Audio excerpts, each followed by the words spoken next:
The scorching Texas sun beat down on the dusty town of Red River Crossing, a rough settlement perched on the edge of Comanche territory where cattlemen, traders, and drifters gathered to conduct business far from the watchful eyes of civilization. The Silver Star Saloon stood at the heart of town, its weathered wooden planks and swinging doors welcoming anyone with coin or courage enough to step inside.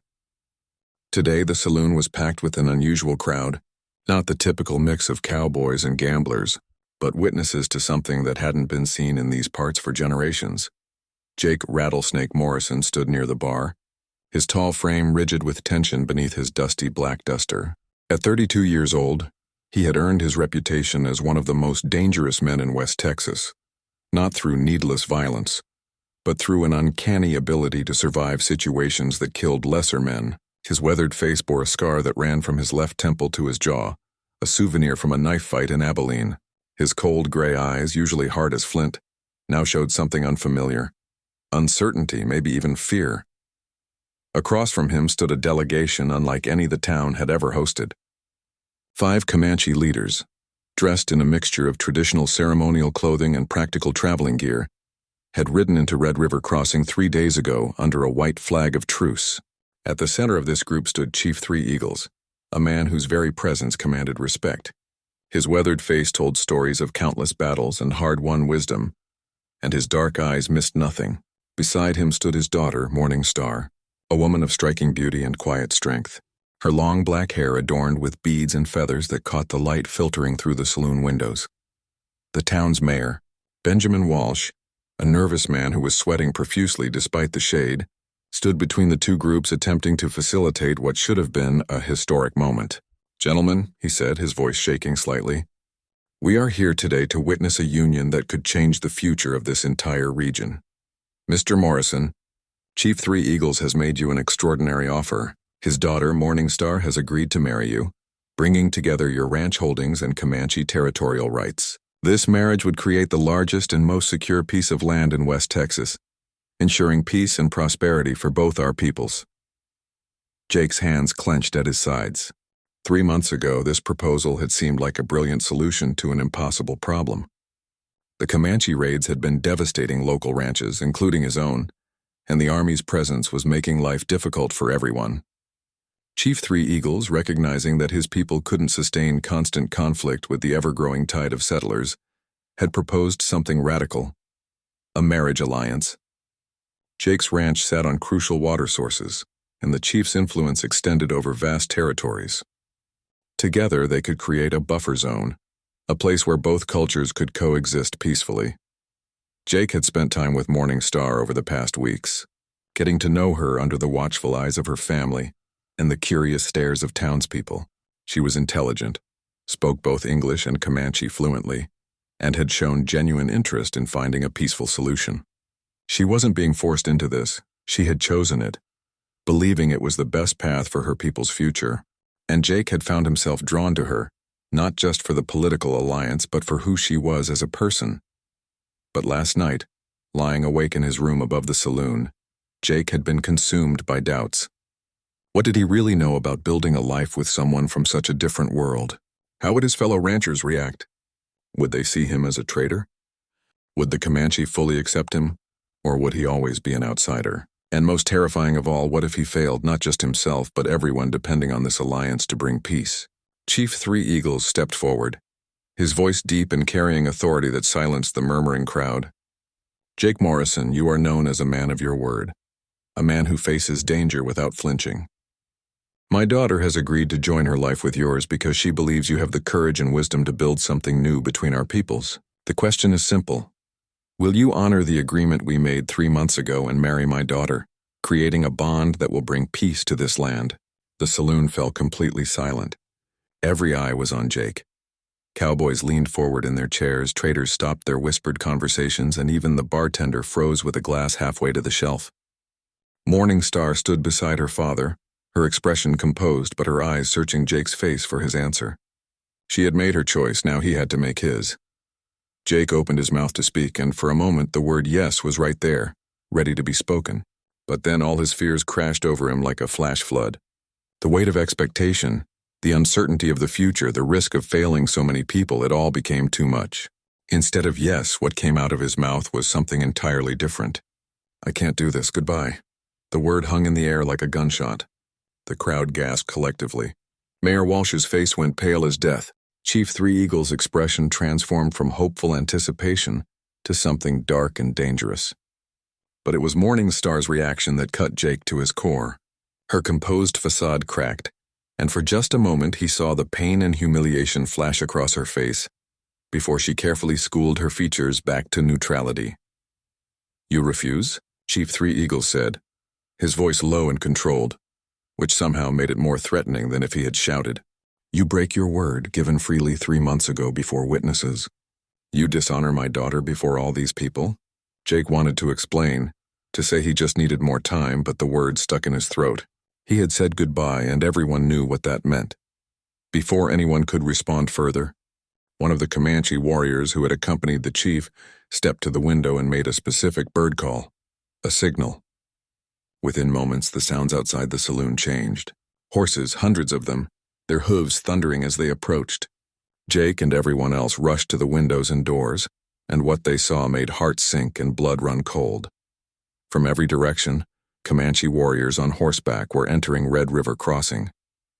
They came from the north, the south, the east, and the west, flowing into the town like a tide. They weren't charging or attacking, but their sheer numbers and the precision of their movements sent a clear message. Within minutes, warriors surrounded the Silver Star Saloon completely, and more kept coming until the entire street was filled with mounted Comanches. Someone near the back of the saloon began counting aloud, his voice rising with each number. 200, 400, 600. The count continued until it reached a staggering number that no one in Red River Crossing had ever imagined seeing. 900 Comanche warriors, all converging on this single location. Chief Three Eagles stepped to the saloon entrance, and the warriors outside fell completely silent at his presence. He turned back to face Jake and the terrified crowd inside. "These warriors represent 9 bands of the Comanche Nation," the chief said, his voice carrying clearly in the sudden silence. "They came here today to witness what should have been a historic marriage, an alliance that would have brought our peoples together in peace. They traveled from distant camps bringing gifts and hope for a better future. Instead, they have witnessed a broken promise and a dishonored daughter." Jake felt his stomach turn to ice.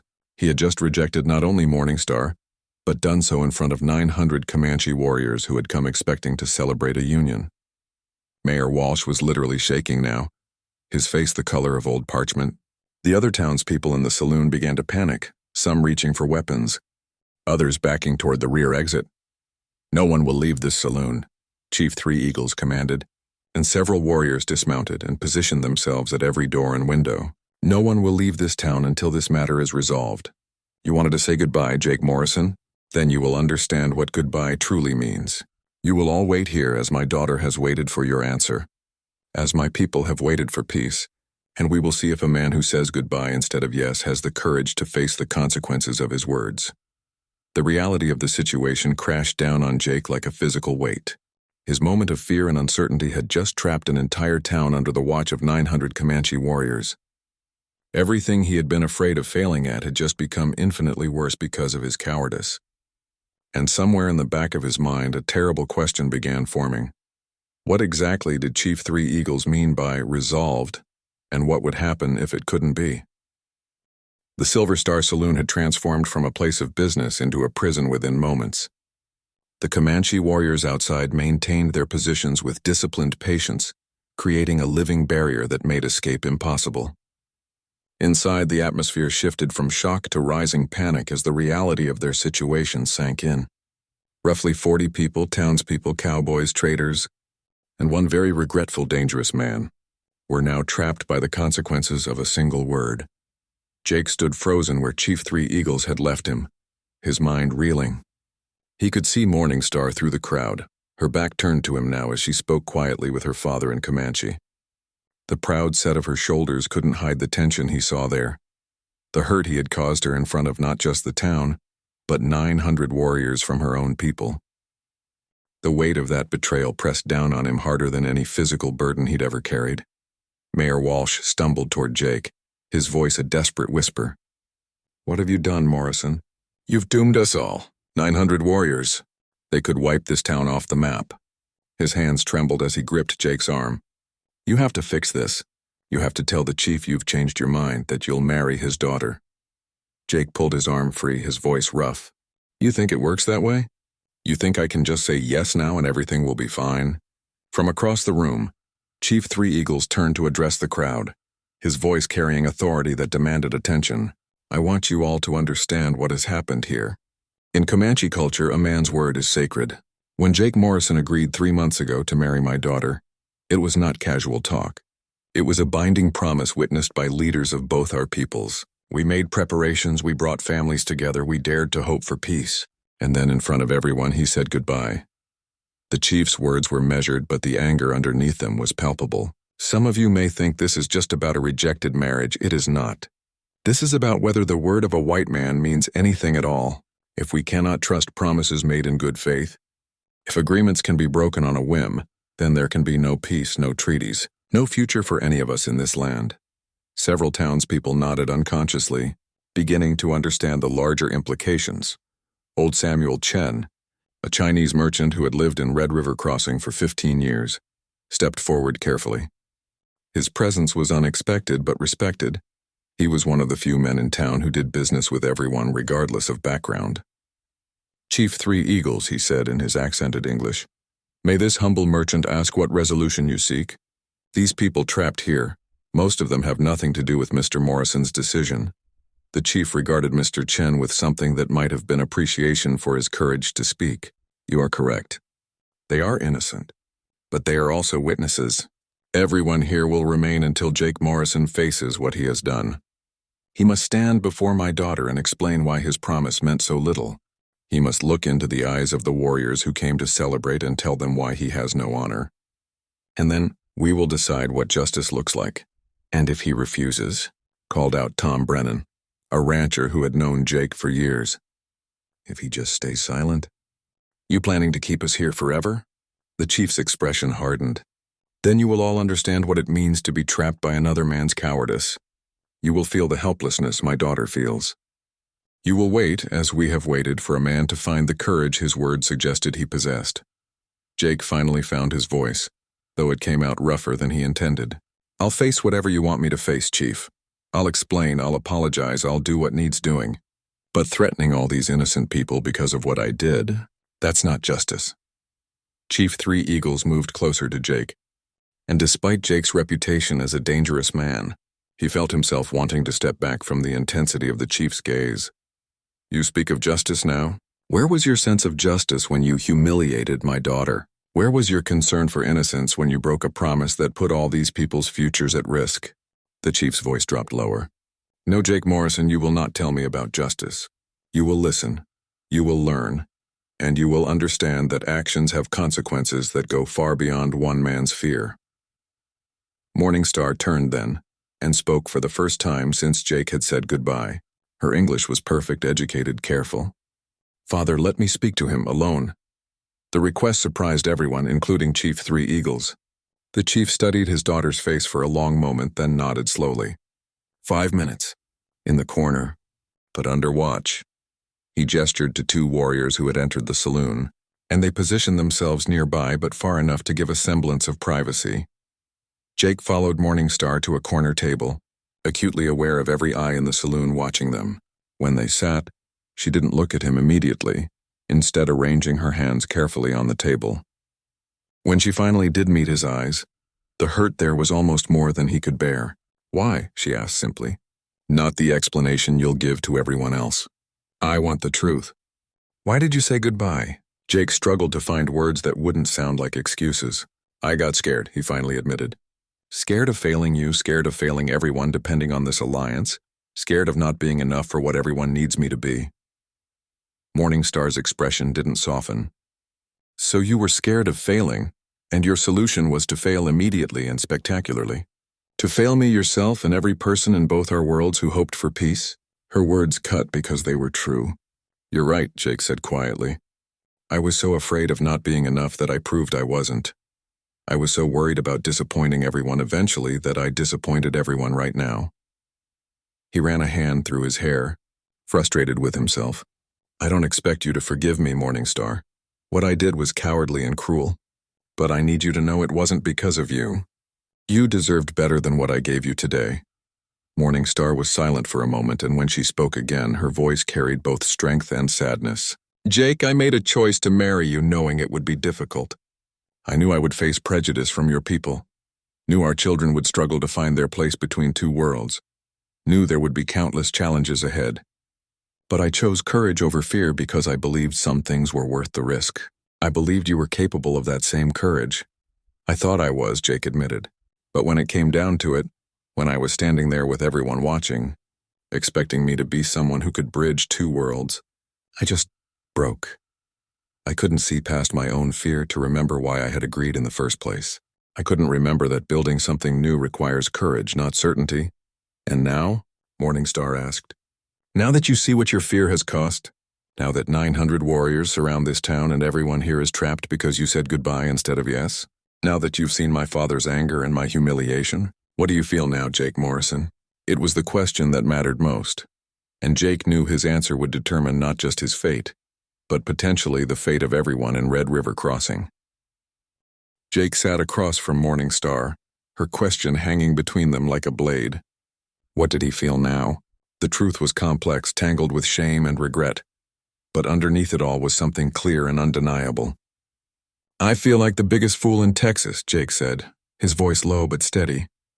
Not because I'm trapped in here, not because of the warriors outside, but because I let fear make me throw away something real. You were willing to risk everything for peace, for a future neither of us could fully imagine, and I couldn't even risk being uncomfortable. Morningstar studied his face, searching for something. Words are easy now, Jake.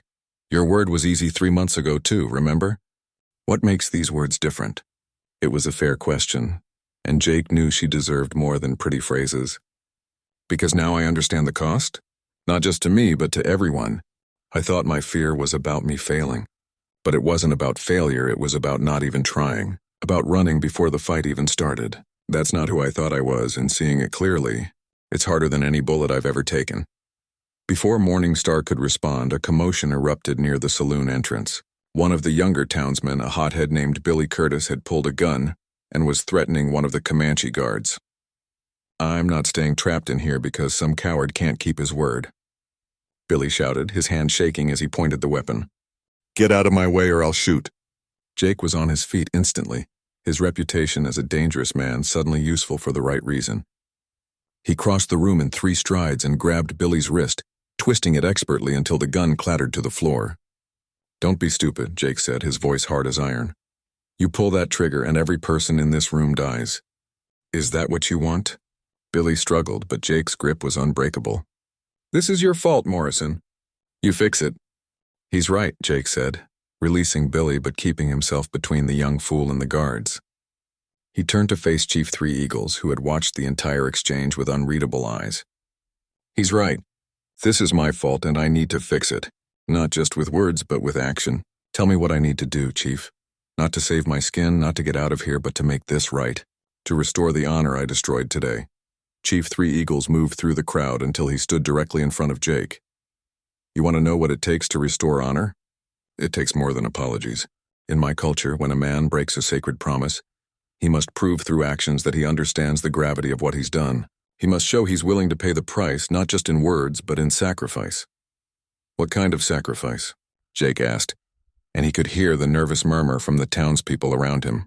The chief glanced at his daughter, then back to Jake. You will come with us to our camp. You will live among my people for 30 days. You will learn our ways, understand our culture, work alongside our warriors, and prove whether your promise was worth anything at all. At the end of 30 days, if you have shown yourself worthy through your actions, if my daughter believes your commitment is real, then we can speak of marriage again. The saloon erupted in protests. You can't take him, shouted Mayor Walsh. That's basically making him a prisoner. But Jake held up his hand, silencing the objections. No, it's fair. More than fair. I broke my word. I dishonored Morningstar in front of everyone. If spending 30 days proving my commitment is what it takes, then I'll do it. He looked directly at Morningstar. Not because I have to, but because you deserve someone who's willing to work for your trust, not someone who runs when it gets hard. Morningstar stood and walked to where Jake and her father stood. And if after 30 days you still don't have the courage? If you run again? Jake met her eyes steadily. Then I'll deserve whatever judgment comes. But I won't run, Morningstar, not this time. I'm done letting fear make my decisions. Something shifted in her expression, not forgiveness exactly, but perhaps a willingness to see if his actions would match his words. Chief Three Eagles raised his hand, and the warriors outside began to shift, creating a path. Then we have an agreement. Jake Morrison will come with us willingly. The rest of you may leave.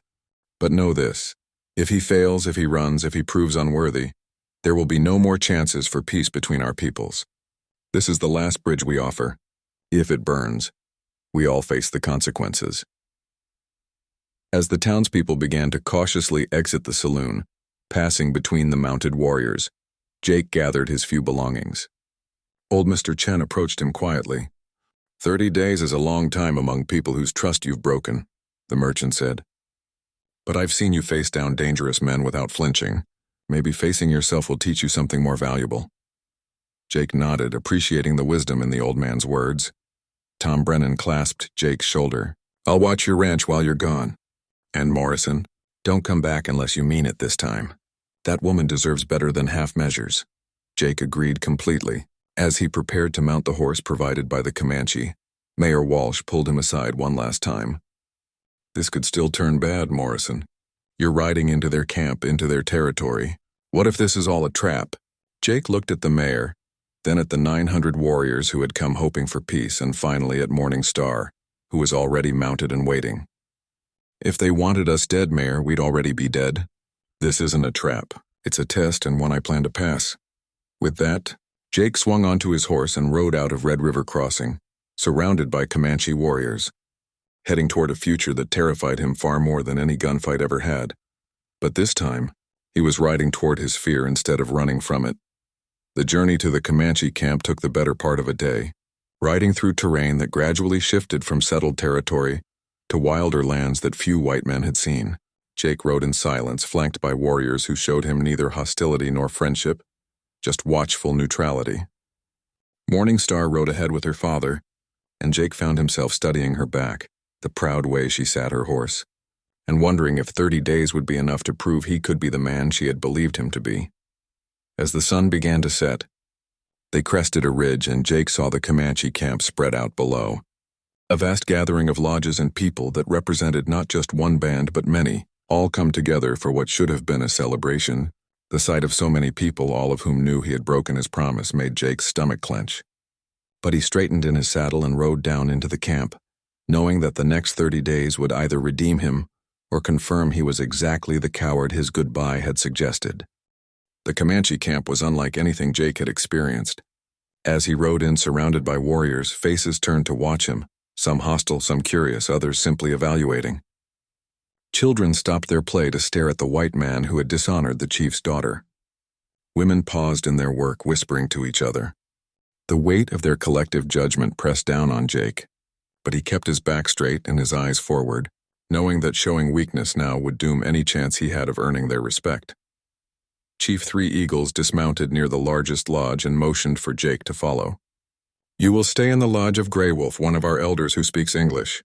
He will teach you our ways, explain our customs, and watch to see if you are capable of learning. You will wake when we wake, work when we work, and participate in all aspects of our life here. There will be no special treatment because you are white, no allowances because this is unfamiliar to you. Jake nodded his understanding. Grey Wolf emerged from the lodge, a man of perhaps 60 years with silver running through his long dark hair and eyes that seemed to see straight through pretense. So you are the man who says goodbye to a promise, Grey Wolf said in accented but clear English.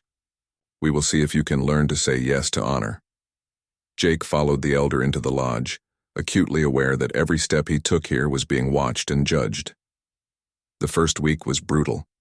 Jake woke before dawn to help with tasks he barely understood, using tools and techniques completely foreign to him. His hands, tough from years of ranch work, developed new blisters from unfamiliar work. He helped prepare hides, assisted with building repairs, joined hunting parties where his shooting skills were useless because the Comanche methods required stealth and coordination he hadn't mastered.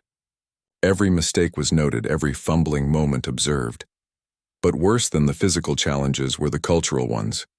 The language barrier was only part of it. There were customs and protocols he couldn't even see until he violated them, which hand to use when receiving food, when to speak and when silence was required, how to show respect to elders, the significance of certain gestures. He made dozens of mistakes daily, and while Grey Wolf corrected him patiently, Jake could see the skepticism in everyone else's eyes. On the third day, Morningstar came to check on his progress.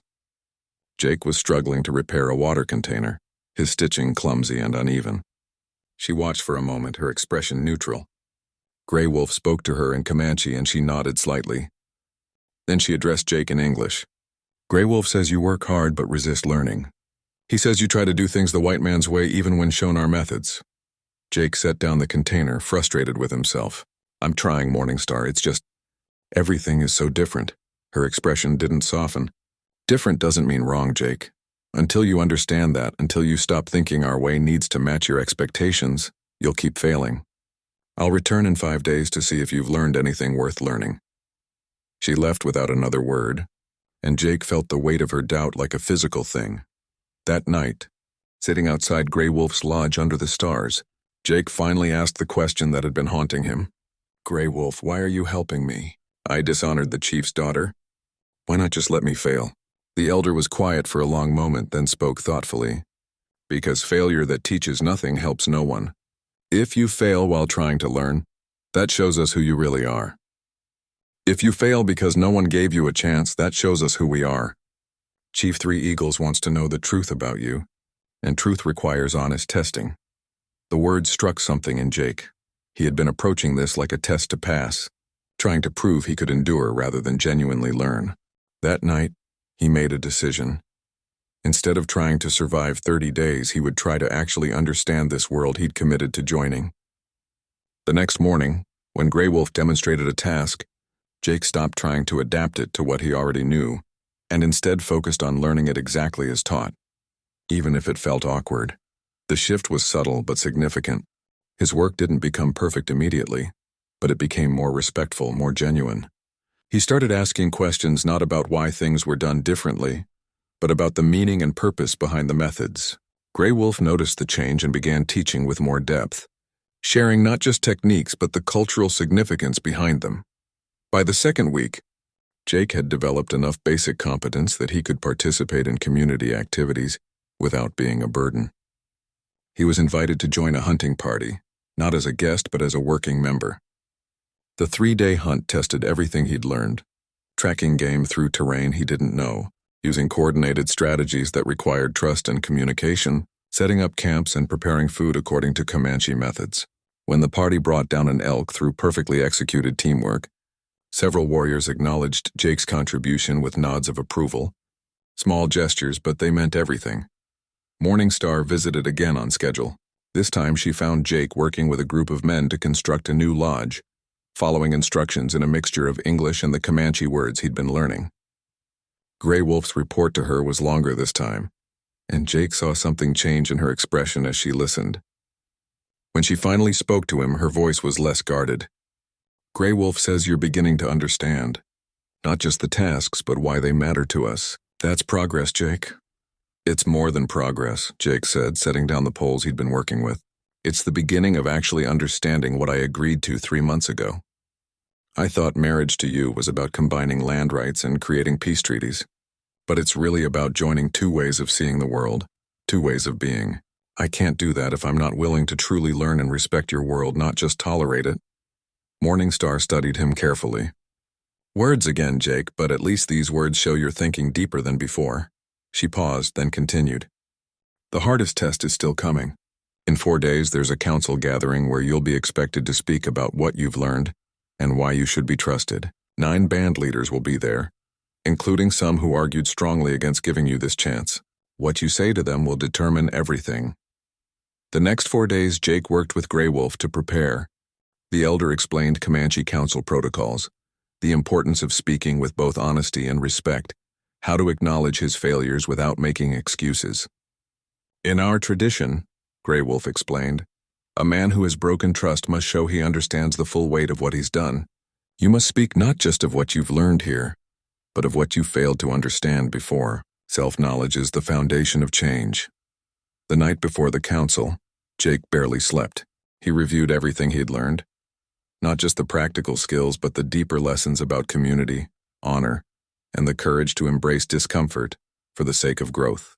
When morning came, Grey Wolf painted traditional marks on Jake's face, symbols that indicated he was a supplicant seeking acceptance. These marks tell everyone you know your place, the elder explained. They show humility, which is the beginning of wisdom. The council gathered in a large central area, with leaders from 9 different Comanche bands seated in a circle. Hundreds of people surrounded them, including the 900 warriors who had come to Red River Crossing expecting a wedding. Jake entered the circle and sat where directed, acutely aware of every eye upon him.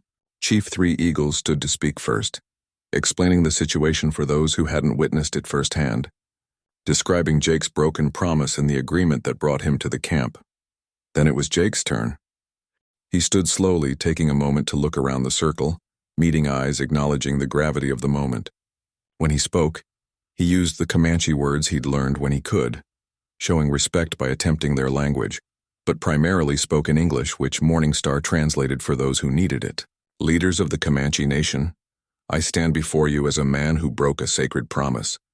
I agreed to marry Morningstar, creating an alliance between our peoples, and when the moment came to honor that promise, I said goodbye instead of yes. Jake paused, gathering his thoughts.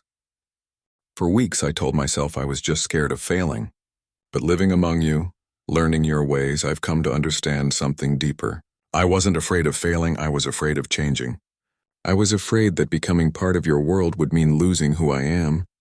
But that fear was based on ignorance. These 30 days have taught me that respecting and learning from your culture doesn't erase my own. It expands it. It makes me more than I was, not less. He could see some leaders nodding slightly, others still skeptical. Jake continued. I dishonored Morningstar not just by breaking my word, but by reducing our marriage to a business transaction in my mind. Land rights and peace treaties, I thought that's all it was. But Morningstar understood something I didn't, that real peace requires real connection, real respect, real willingness to see the world through each other's eyes. She was ready for that. I wasn't. And rather than admit that and work to become ready, I ran. Grey Wolf taught me that self-knowledge is the foundation of change, Jake said, glancing at the elder who had guided him. I know now that I am capable of learning, capable of respecting what's different from me, capable of working alongside people whose world I don't fully understand yet. But I also know that capability isn't enough. What matters is choice, the choice to keep learning, keep trying, keep building bridges even when it's uncomfortable. Morningstar made that choice 3 months ago. Today, having lived among you and learned from you, I'm finally ready to make that choice too. Jake turned specifically toward Morningstar, who sat beside her father. I can't undo the hurt I caused you, or erase the dishonor I brought you. But I can promise you this. If you're willing to give me another chance, I won't be the man who says goodbye when things get hard. I'll be the man who says yes to building something new, even when I don't have all the answers, even when I'm scared, even when it means changing who I thought I was to become who I need to be. The council was silent when Jake finished. Chief Three Eagles stood and spoke in Comanche, his words translated by Morningstar. We have heard Jake Morrison's words. Words are important, but actions matter more. We have also seen his actions these 30 days. Grey Wolf, speak of what you have witnessed. The elder stood, his voice carrying authority born of years and wisdom. I have seen a man transform from someone who viewed our ways as obstacles to overcome, to someone who respects them as wisdom to learn from. I have seen him fail at tasks, struggle with customs, make mistakes daily but never give up, never refuse to learn. This is the spirit that can build bridges. Other voices joined in. A warrior who had been on the hunting party spoke of Jake's willingness to work as part of a team. A woman who had taught him food preparation methods talked about his respect for even the simplest tasks. Not everyone spoke positively. Some still held doubts, but the overall testimony painted a picture of genuine effort and change. Finally, Chief Three Eagles turned to his daughter. Morningstar, you are the one most affected by all of this. What is your judgment? Morningstar stood, and Jake's heart hammered as he waited for her words. When Jake Morrison said goodbye instead of yes, he broke more than a promise to me. He broke my trust that white men could honor agreements with our people. These 30 days I watched carefully to see if that trust could ever be rebuilt. What I've seen is a man who came here expecting to endure a punishment, but instead chose to embrace a learning.